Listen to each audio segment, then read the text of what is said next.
চীনের থিয়ানচুন 9 কার্গো মহাকাশযান সফলভাবে থিয়ানকং মহাকাশ স্টেশনে পৌঁছে দিয়েছে দুটি উন্নত ফেইথিয়ান স্পেসওয়াক স্যুট, এক নতুন প্রযুক্তিগত মাইলফলক।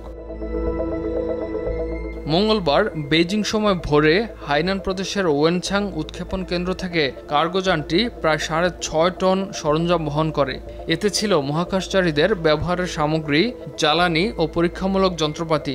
নতুন প্রজন্মের স্পেস স্যুটগুলোর কর্মক্ষমতা ও স্থায়িত্ব আগের তুলনায় উল্লেখযোগ্যভাবে বাড়ানো হয়েছে।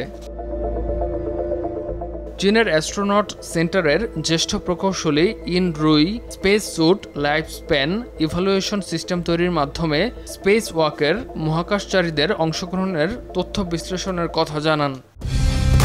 কালার এক্সপার্ট, জর্জ স্যাপ এবং মাইল্ড অন হ্যান্ডস টেকনোলজি সমৃদ্ধ অরিক্স ক্রিস্টাল ওয়াশ আপনার লন্ড্রি এক্সপার্ট।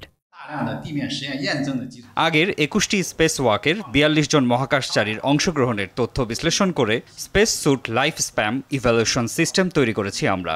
এতে করে এই উন্নত ডিজাইন তৈরি করা সম্ভব হয়েছে। ফেইথিয়ান স্যুটগুলোর স্থায়িত্ব 3 থেকে 4 বছরে উন্নীত হয়েছে।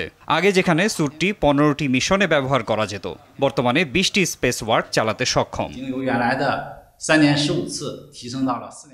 চীন কিছুদিন আগে ওয়াং ইউ নামের নতুন মুনওয়াকিং স্যুট তৈরি করেছে। এতে লাইফ সাপোর্ট ও আরামদায়কতারও উল্লেখযোগ্য অগ্রগতি হয়েছে। ইমতিয়াজ আহমেদ, RTV।